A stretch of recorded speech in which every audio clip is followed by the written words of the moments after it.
Hey everyone, welcome to this live show. This is Learn the Tech, show number 12 for April the 5th, 2012. 2012. Wow, I'm back in time. 2016. How did the internet work? Well, go to check it out a little bit, go back in time. So this is episode number 12. It's a show that the subjects are by you. So if you have any idea, something that you want to learn, this is a show for you. Just send me at helpwithyourcomputers.com. Helpwithyourcomputers.com. Helpwithyourcomputers@gmail.com. The subject that you want me to talk about, and we'll check it out. That is for sure. So today we're gonna check out. Sorry, just checking out here something on the computer. Okay. So how does the internet work? You guys are watching this show live from Montreal, Canada. Wherever you are in the world, there's a stream going on, and it's just magic. And while millions of people are surfing the web, looking at content, watching YouTube videos, the internet came from a very, very, very, very, very long time. In terms of human life, it is a very short story in general. But you know what? The internet has come a long way from the beginnings, where it was mostly a little, network. And we're going to check it out here a little bit. So the internet is a network of computers. Let's just, put it at the most basic. The internet is interconnection between computers in the world. And it's through a network that was actually made in 1969. The idea behind it came from ARPANET, or in DARPA. Basically, what happened in 1969, we're in that period of time where it's a Cold War. The governments are going crazy. The US government's thinking, hey, what if that atomic bomb falls on us? How can we still connect, and how can we still have communications if that would happen? And you got to remember that back in 1969, and I'm a guy that was born in 1969. So throughout my teens and 80s, I lived part of that time where we're a little going crazy a little bit, because we're thinking, okay, the Soviets are going to throw their bombs at us and everything is going to be over soon. So they think of this network that would be indestructible. How can you create a network that would stand up and still be there in case of an attack? And that's where the idea of the web came through. But it's not the web, it's just a network of computers back then. And basically, that network of computers has to withstand a nuclear war. So how do you withstand a nuclear war? If you have one computer here, another one over there, you just throw a bomb here and there's no more connection with over there. So they're thinking, what about if we have multiple connections, so that if one gets out, we just go in another circuit and get to where we want to go. Like that, everybody can still connect if one goes out or two goes out, because the interconnections go all the way around. That's why it's called the web. It looks like a spider's web, and we'll see a little later about that. So basically, let's make a computer with multiple possibilities of connection. If a bomb or a few bombs are dropped and half of the highways, the information highway basically, is cut off, it doesn't matter. We just go around it and still go to where we want to have information and still communicate. So at the beginning, it's a military project. And this is an actual real map of what it looked like, the interconnections of 1974. So this is what it looks like in 1974. And we have in here in 1974, 5 years after the idea started of creating this, space for communications between computers. We have basically military, we have universities, and big companies. So here we see a few, names that we know, like Xerox. We know, for example, UCLA, which is a famous university. Here we have the MIT, Massachusetts Institute of Technology, and all that. They're interconnected through that, and there are a few connections. So if a bomb drops here, well, we can go around here and still connect with the West Coast, because it's not just one route, it's multiple routes. So if something happens, we still have communication on this map. So if Bob jumps here on the bottom, we go through the top. So we have other places here where we go through. And with years, this interconnection again becomes more and more and more complex. So what gives us that possibility of interconnection? It's basically computers, but a series of internet protocols. So protocols are actually started. Now we are in the cat wants to jump here. We are in 1969, and through the 70s, we start having things like TCP and IP, and that's how they actually think that we are going to interconnect the world through a series of protocols that are still in use today. TCP, IP, who doesn't know that? Your IP address or internet protocol address. So basically, we're using today old protocols that were from the 1970s to make what we have today. And you know what? Back then, nobody thinks that the internet will actually be the way it is today. Back then, we still think that the cat really wants to jump. He's going to jump up. We, have these protocols that slowly make the packets of data being transported from one computer to another. And here's Mr. the Cat in front of us. So we have this protocol family that slowly is being built up, but it's very simple, and it's just there to transport packets from one place to the other and to basically know how things should go from one point to the other.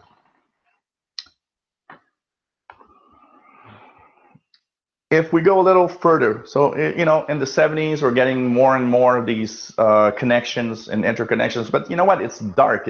It's just a black screen with text.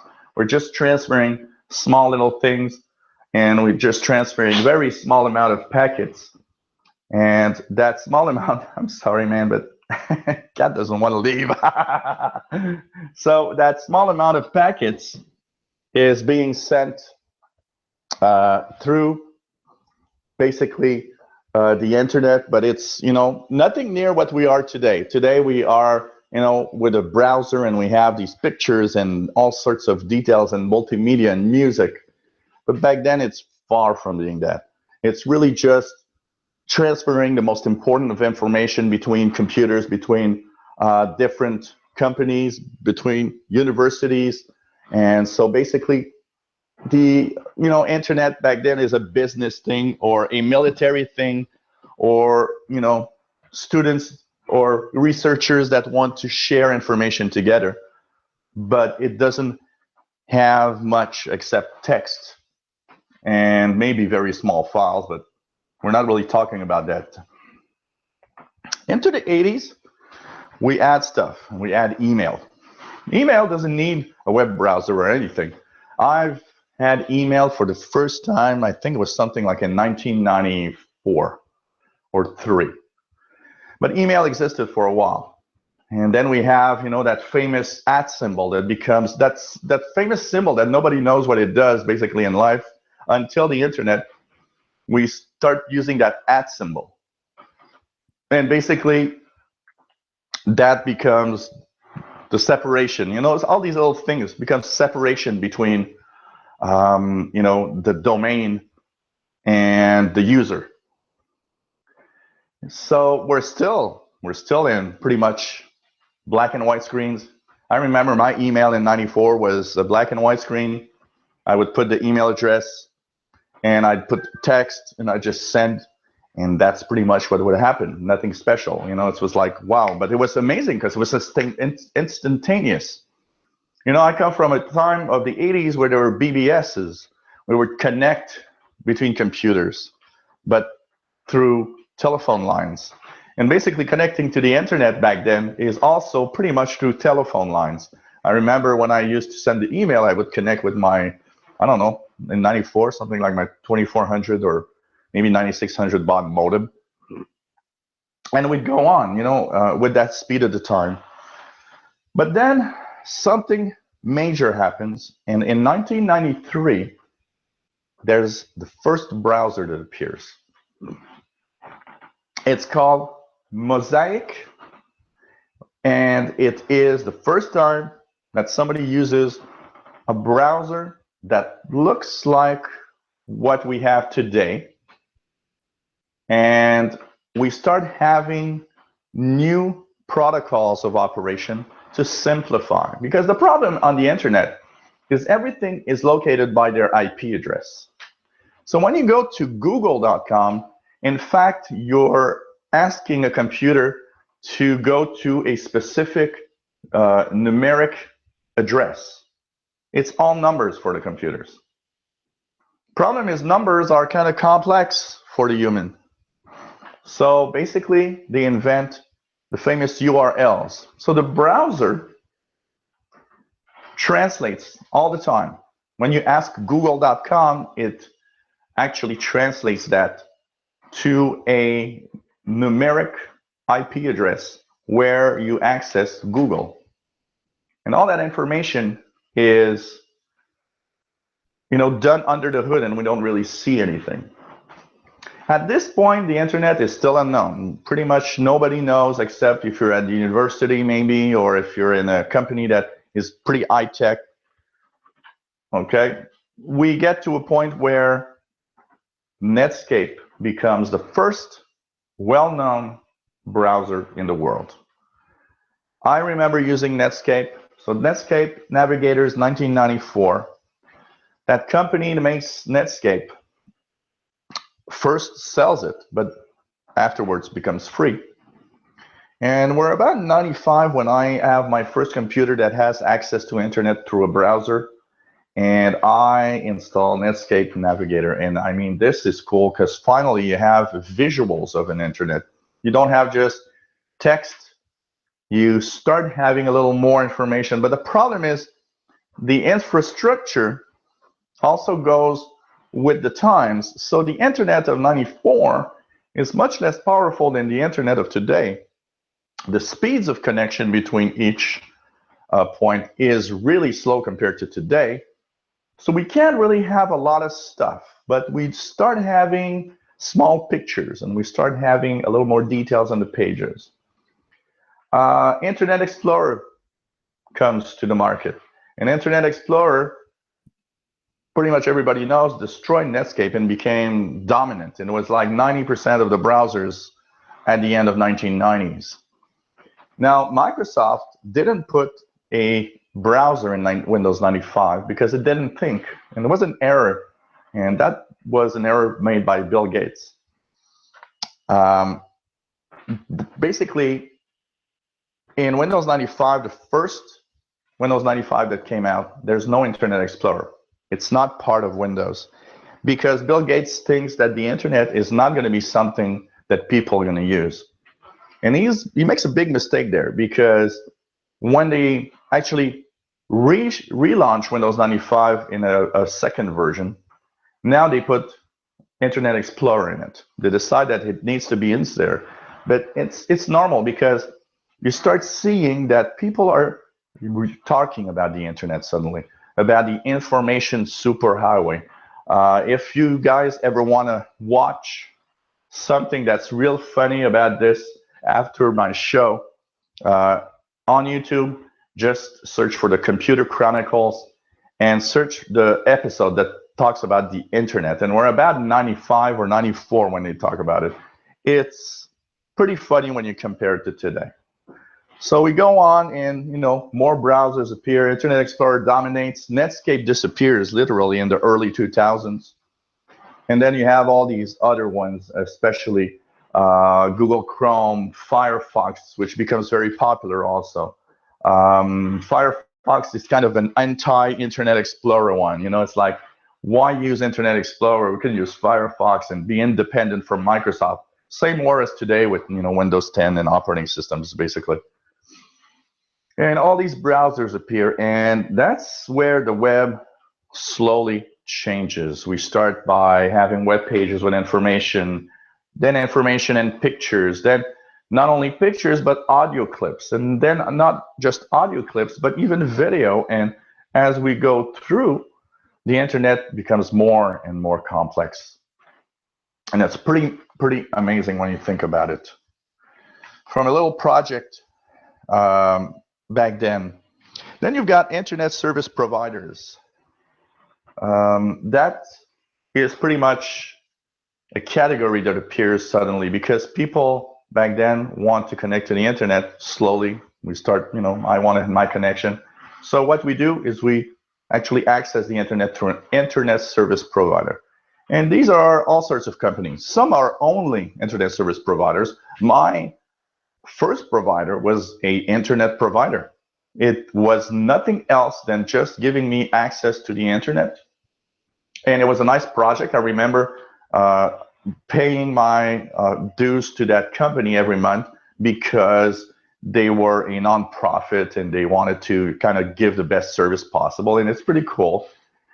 And of course, when all the big companies start seeing that the internet is such a big thing, everybody wants to get on the internet bandwagon because everybody sees that they can make a lot of cash. And believe me, companies make a lot of cash with the internet.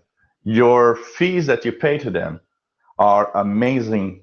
They make so much profit on your internet connection, you would be surprised. So the first thing that you get is an internet service provider. Everything on the web gets what we have, a DNS. A DNS is a domain name system. If you look at all the information, if you go into your command line and just type ipconfig/all, or if you look at the information from your network adapter, you'll notice that it has, first of all, an IP. Think of the IP as being your personal address. When you live somewhere, you've got your postal address. So that postal address and postal code and street and city identifies you as a unique person living in a physical place in the world. The IP is that for the internet. So that's why you've got an IP address from your internet service provider. That is unique to you. Nobody else uses your IP. Nobody else has the same IP. It's impossible. IPs are unique for each user. So I'm not talking about the IP address from your router, which is common to everybody, but the one that goes out from your modem to the world is a unique IP address. It either identifies you. Nobody else in the world has the same IP as you. It couldn't work. The domain name system is invented because that's how we have to know how to make connections in between all of these computers. So basically, to make connections in between all of these computers, we invent a system called the domain name system, and basically it will be a translation system. So what happens with the domain name system is when you type, I want to go to Google, what happens? You type google.com, and that sends the request to your internet service provider that will itself check a database of what it has of information of what Google is. Because at this point, it's only numbers for the ISP. So basically, the ISP will look at a list and see, okay, this is where it's located on the web, and so we're going to send the request over there. The website gets your request and says, oh, okay, I'm going to send that page to the person. So it comes back. But it sometimes could be more complex. If you ever gone to a website that took a little bit of time before it actually appeared on your computer, it could be that your internet service provider, for example, could not find that information. It doesn't have it on its list because it's not a website that most people go to. So what it does, it's going to go to the next level, ask another computer and say, hey, do you know where google.com is situated on the web? Because I don't have it here. And that one's going to say, oh yeah, I got it. This is where you find it. Now it sends a request that comes back. And they see if you have 2, 3, 4, 5 computers before a website becomes available, well, that makes delays a little more on every connection. So that's why it doesn't show too much today because of how fast the internet is. But that's why at some point, if you remember a few years ago, like 8, 9 years ago, we would often have, oh, I'm going to go to this website, and then you'd see the process of everything happening. And it took a little bit of time on some websites before actually we got it. It was not just speed. It was also because, oh, that obscure website that nobody goes to, basically, it took a little while before I found out where it was on the web. So it's pretty amazing when you think of what it has to do to work. Then you have on the web things called search engines. Search engines are basically a big directory of all the websites that exist in the world. They are their sole purpose, and don't be fooled, their sole purpose is actually making money. And how do they make money? By selling ads. So Google is the biggest ad producer in the world. It's not a search engine. Yahoo is the first one that was very popular. I remember Yahoo was the search engine back in 2005 or 2003. Basically, these companies take the web and they will simply go through all of the web and try to find all unusual websites that they don't have, and they add it to their list of search. And the more something gets searched, the more it gets pushed up their lists. Yahoo was a very nice search engine because you could get what you want. But there's a reason why Google beat Yahoo at some point. And the reason is Google not only gave you what you want, but Google's algorithm was able to pinpoint, okay, you're searching for pizza and you are in Montreal, so I won't give you pizza place in San Francisco because that has nothing to do with you. It's irrelevant. Yahoo would give you pizza place in San Francisco or in Paris. I spoke French. I remember searching for pizza or some stuff like that and be sent to websites in Paris because I speak French. Google would pinpoint and say, oh, there's a pizza place just to the corner of your street, and give you that detail. And that made Google famous because that made Google search better, search what you want. And that was amazing. Google became popular because it could pinpoint where you were. Cheers, everyone.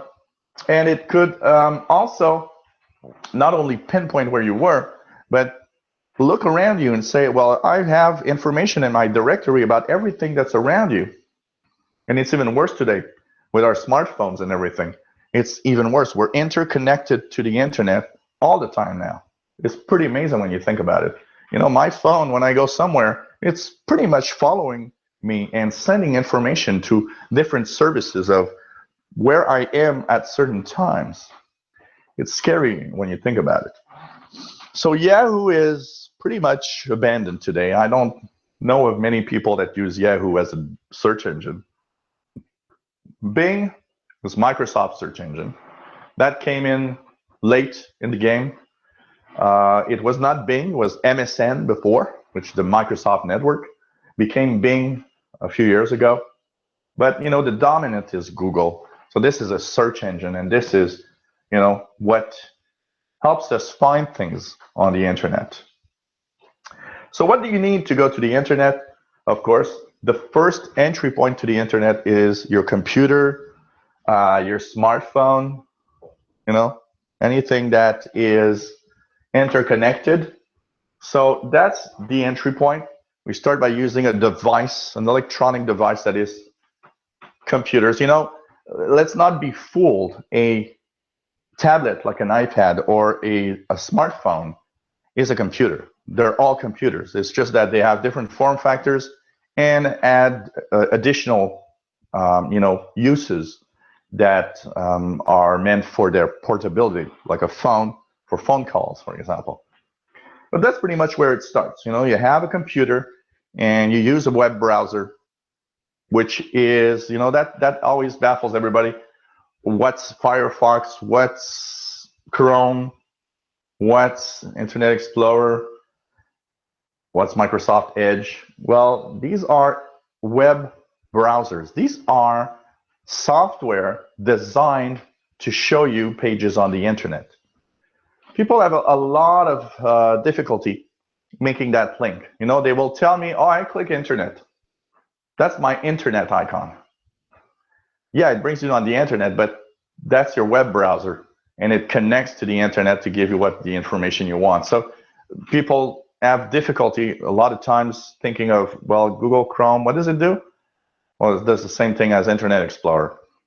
It's a program that brings pages from the internet to you. It's meant to be that translation program that shows you the details of a web page or shows you maybe the stream of this video. Simply, you know, its job. It looks at your computer, how it's connected to the internet, it gets the information it needs, and it knows where to get the information you want. So it starts with a computer. Then today, majority of people probably connect through a router. A router is a simple device. Its job is to take an internet, the information of where the internet is. So it will get the IP address, it will get the DNS or the domain name service that your internet service provider uses to find pages on the web. And it will simply share it with all the computers connected to it. Once again, a lot of people say, oh, well, you know, I have a desktop and, you know, I'm keeping it because, you know, I still want to have the internet. You don't have to. A router is totally autonomous. It knows what to do. It doesn't require any other computers to know what to do.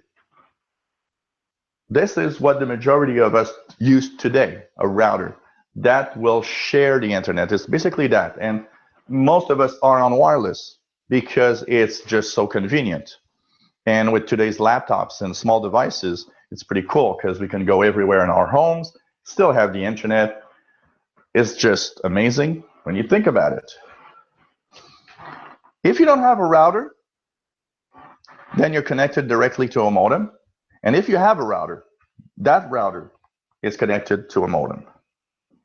What is a modem? Today's modems aren't that much different from 1980s modems. It's just that they use different protocols and they are just way faster at doing things. You know, we started in the 80s having a modem. These were modems that were basically, you know, telephone modems. And we would connect to BBS, a bulletin board system. Or in the 90s, for part of the 90s, most of us would connect to the internet with a telephone modem that would basically use our phone line while we were going on the internet. So that was a big problem. You know, I remember the first time I went to the internet, I was still living with my mother. And I remember my mom going crazy because I'd spend 3 or 4 hours a night on the internet. And she couldn't, of course, make calls. So what happened?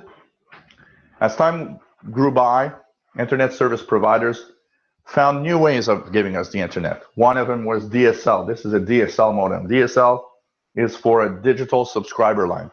It's basically using your regular phone line, but pushing data through it in a frequency range different from the voice. So you still have voice, but that modem talks in a different frequency, one that you don't hear. And basically, the data is sent through that, but it's still on the same line, and it's still there. And that's why a lot of those came with filters to make sure that the digital hash from the modem would not interfere with conversations. Another way is cable modems. Probably you're connected with a cable. Cable modems are, very popular. This here, in my connection, is made with a cable modem here, basically. So that's the point of entry of your internet here in your home. Its job, basically, is to connect to your internet service provider, to have the information to give out the internet to you, and translate all that information into something that your computer can use. Usually through a router with wireless, or with an Ethernet cable or network cable directly into your network card. And basically, you're part of a huge network. Why do we use network cards or wireless network cards? Because this is the entry point to a huge network. You are connected to a computer somewhere when you are on the internet. So right now, you're watching me. Your computer goes through maybe your Wi-Fi router, or maybe directly is connected to the modem. And the modem gets the stream from what I'm doing here from your internet service provider that simply checked out where exactly do we have to go on the internet around the world to show this guy's face and stream on your device. So your internet service provider has done the link of all the computers that are inside this link. The stream you're watching could be direct from one computer to another, but it's typically most of the time through multiple routes. So basically, I'm in Montreal, my computer with the camera is plugged to my router with a cable to make the stream better. Router is plugged into my modem. Modem sends out the stream to the computer of my internet service provider, and my internet service provider is sending all of that information to whoever needs to send it. So it probably goes through YouTube or Google services at some point because it's a Hangout. So I'm using Google Hangouts via YouTube. And so basically it goes through there before it's spread out to the different computers that are watching the stream right now. So all of that is happening lightning fast because computers are lightning fast, and communications between each computer on the web is extremely fast. It's gigabits to terabits. It's amazingly fast in between each computer on the web. So that's why there's very few delay. That's why you can have a high quality. This is a 720p stream. This is the HD, the first level of HD that you can send out, 720p, and it's sent through the internet. So there's tons of data being sent, and this is data. All of this is transferred, by my computer to all of the devices in bits of data. And to give you a little insight of how much data, a 1 hour show like I'm doing now will approximately be 1 gigabyte of data that I'm sending out to the internet. So 1 gigabyte of data. That's a lot of bits. Of course, your connection to the internet could be via cable, DSL, or fiber. So DSL uses regular phone lines in general, and it splits the voice and the data channels so you don't hear anything. Cable is simply a coaxial cable that's shielded, usually gives better internet than DSL through phone because it's shielded. The phone is not. It's very sensitive to interference. So people on DSL will often complain that their internet connections aren't always as fast. Cable makes the connection more secure, much more solid because of its shielding. It shields the data channel, if you want, from the world outside's interference. So it actually can make the speed of the same connection much higher because it doesn't have as many errors in the stream than the DSL. And of course, fiber is one of the newcomers to a lot of people around the world, including here. And fiber is even better than cable. It is even faster, and it's probably the future. And a lot of the interconnections on the internet is actually fiber. Why? Because you can send out so much data through fiber at such an incredible speed that it is cost and data more effective, if you want. So we call it the World Wide Web because it's interconnected, and it looks like, or has similarities to a spider web. That's why it's called the web. It's similarity with the spider web, with interconnected lines everywhere. That means, if you've seen a spider, it can go around its own web in different places. And if one part breaks, it still holds. And, it's just going to reconstruct eventually. So the web is meant to do that. And so it's built around interconnections that are of pretty amazing. One of the problems that happens today is there is an increased risk of having problems with the internet because the interconnections at some points are limited. So for example, in North America, the entry and the point where the internet comes and goes through the rest of the world is through only 3 or 4 different places. And that was not meant to be like that at the beginning. It was meant to be much more than that. But because of money and laziness and basically mostly money, not wanting to spend too much money, the data points of what's going out and coming in have been lowered. So there's like these pipes that are, for example, in California. There's one off California, one off the coast of Washington. Here in the East Coast, one is close to, actually closer to New Jersey than New York. So there are a few major points where like everything that's going on in North America that needs to go outside is kind of pipelined to it. And the points where the data goes in and out have been lowered over the years. And so the internet today is probably a little more vulnerable to accidents and problems, and we see it sometimes, than it was in the past. But still, it's a great place. And there's still a lot of interconnections that still can be done, and it's pretty amazing when you think about it. Who owns the internet? That's an interesting question. And if you ask this, majority of people are going to say, well, the Americans, the US owns the internet. Well, actually, no. Who owns the internet? Nobody.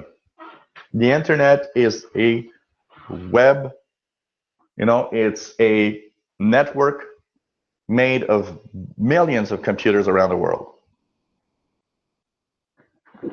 And so nobody owns it.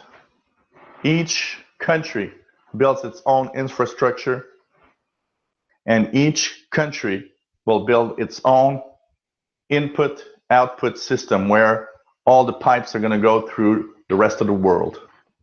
So that means there's not a big switch that cuts off the internet for everyone. It doesn't work like that. There are, however, switches to the internet that are possible. So, for example, even though the internet is not owned by anyone, a country could decide that he wants to cut out something from the internet. So it'll add switches there. So for example, China. This stream cannot be viewed in China. China does not view YouTube. China has its own YouTube.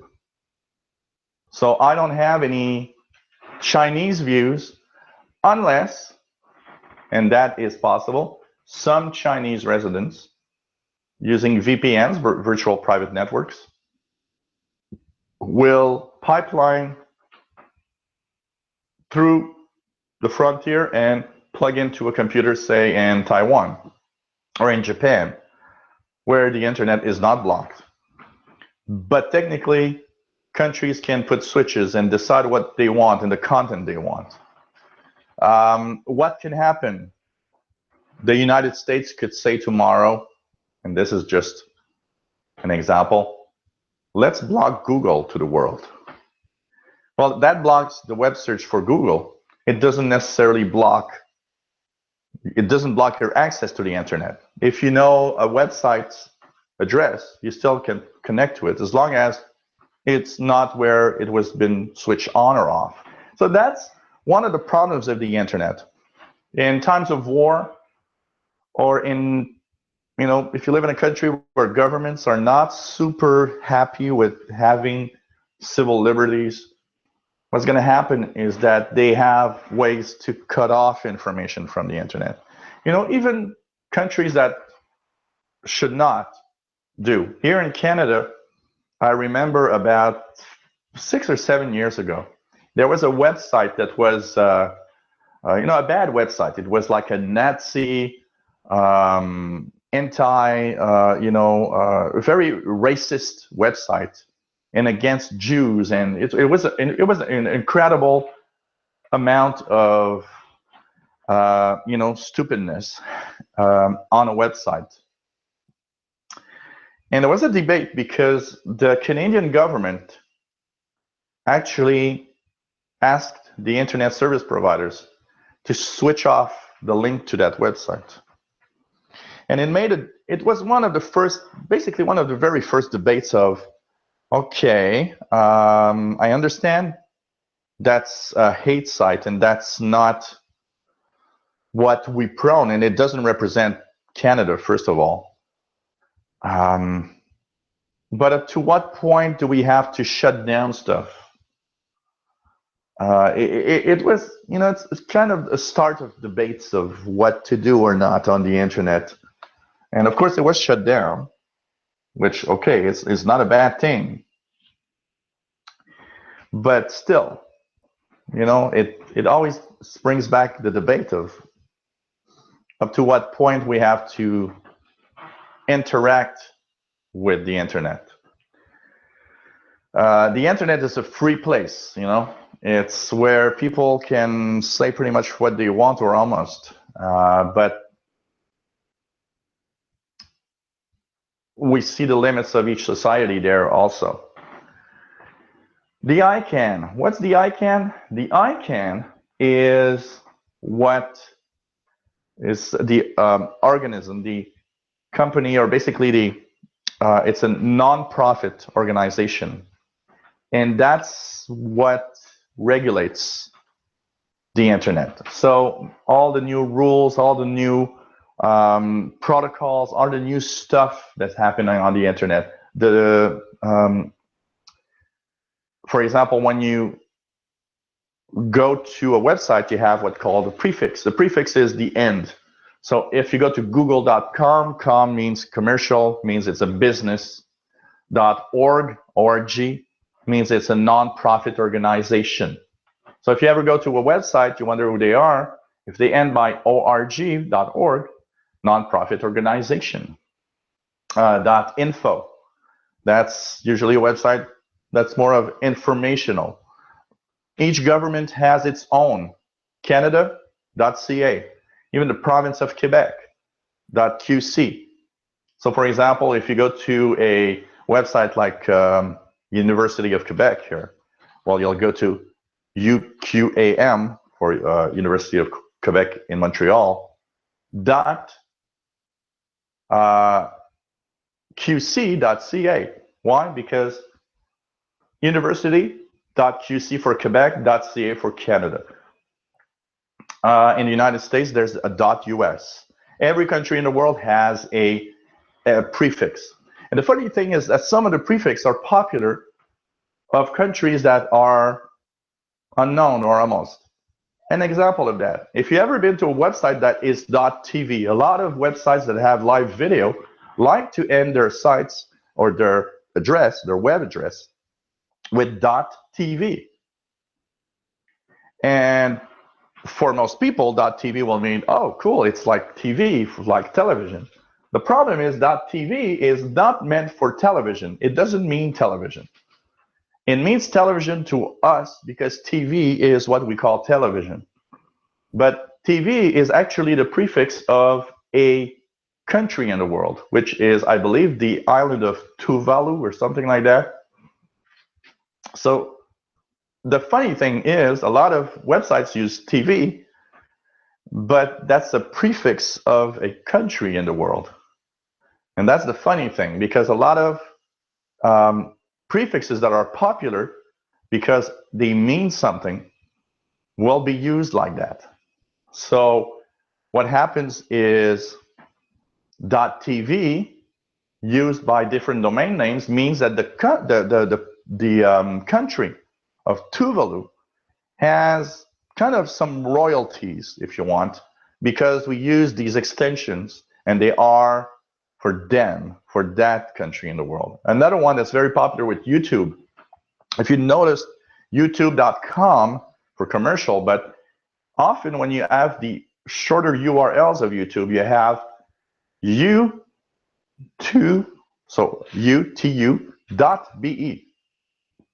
So it makes the address shorter a little bit. But .be is for a country in the world. It's, I don't know what country has BE, but it's like Benin or one of the, maybe an African country like Benin. I have to check that, but it's a country prefix. So that's things that a lot of people don't know, but that's how it works. But all of that is decided by the ICANN. And the ICANN is a nonprofit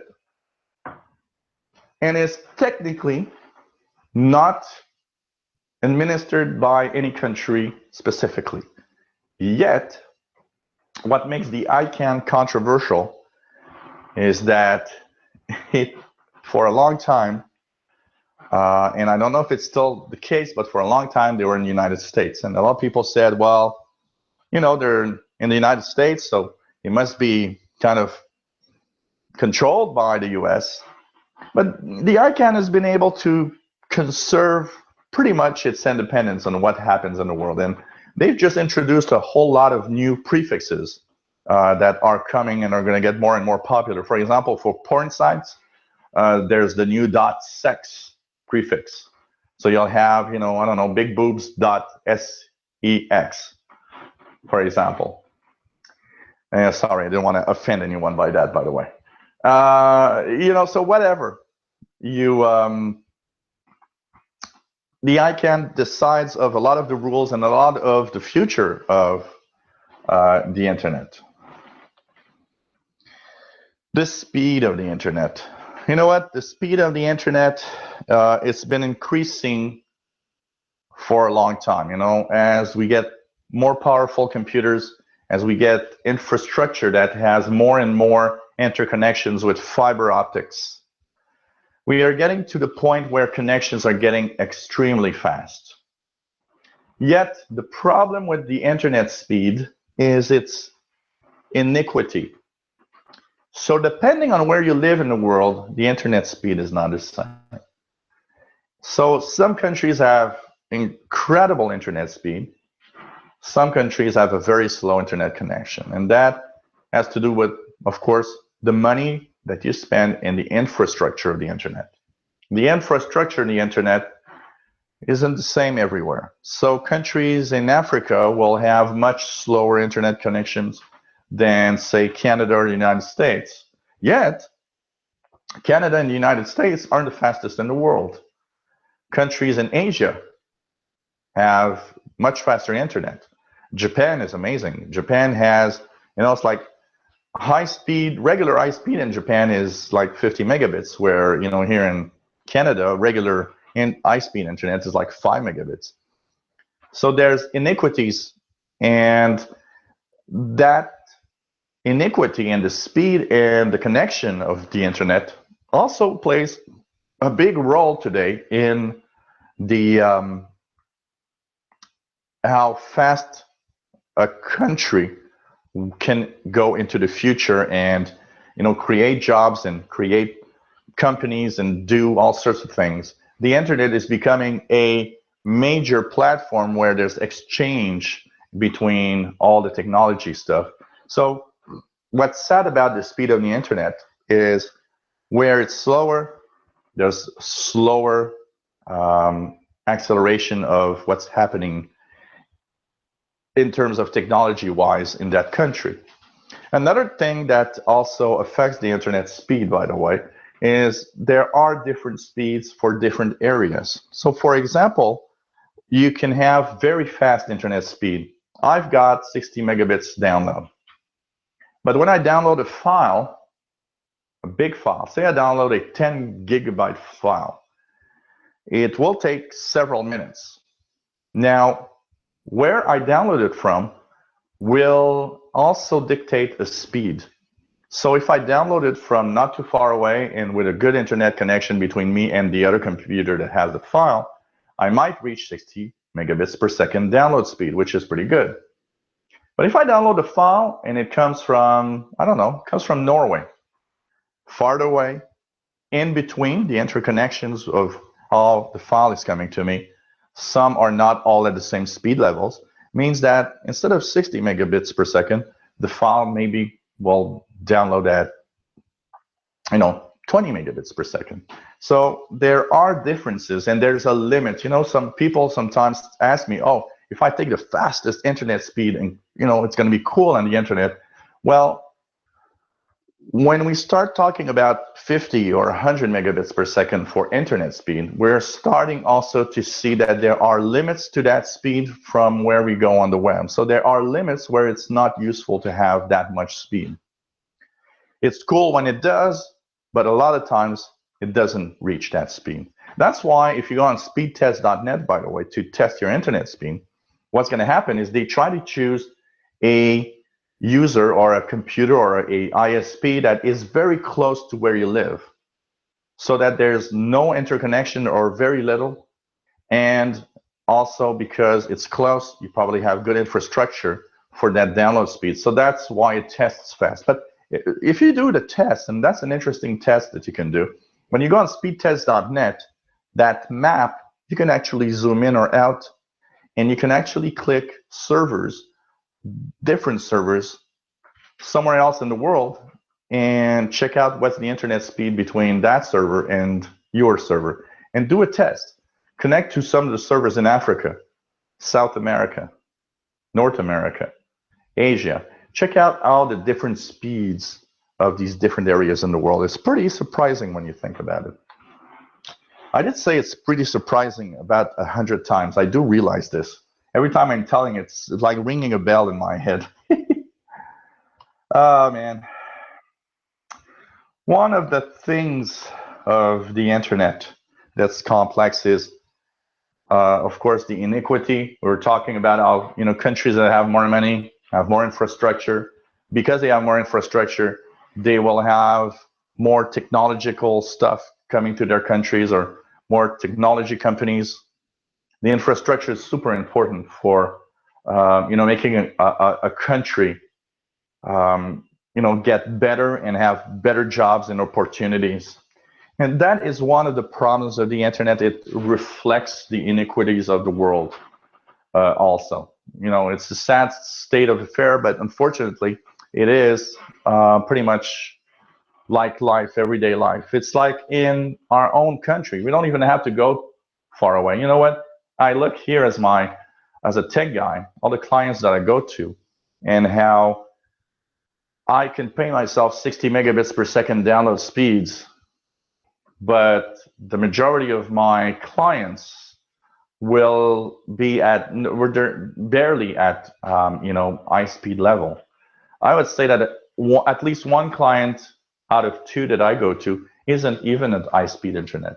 It's in kind of intermediate connection, which is okay for viewing web pages, but it's not high speed and you can see it.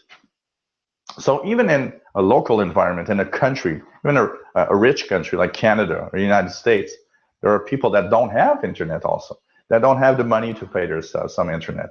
There are some interesting stuff happening. Like here in Montreal, we have a thing called Îles Sans Fil, which is kind of a non-profit company that wants to try and make, their dream basically is to make the island of Montreal, because the city of Montreal is an island, kind of internet all across the island for free. But that's kind of difficult. You got to have people that want to participate to that level. So it affects a lot of the stuff in the income. Another problem with the internet is spying, and it's getting more and more worse and worse all the time. Spying is getting to a point where it's getting difficult to do something on the internet.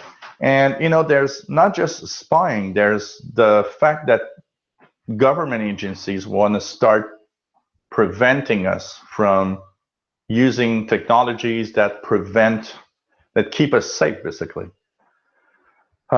Spying is something that is used a lot on the internet because it is an open platform where people tend to say more things that they would say in life to maybe their friends. One great example of that is Facebook.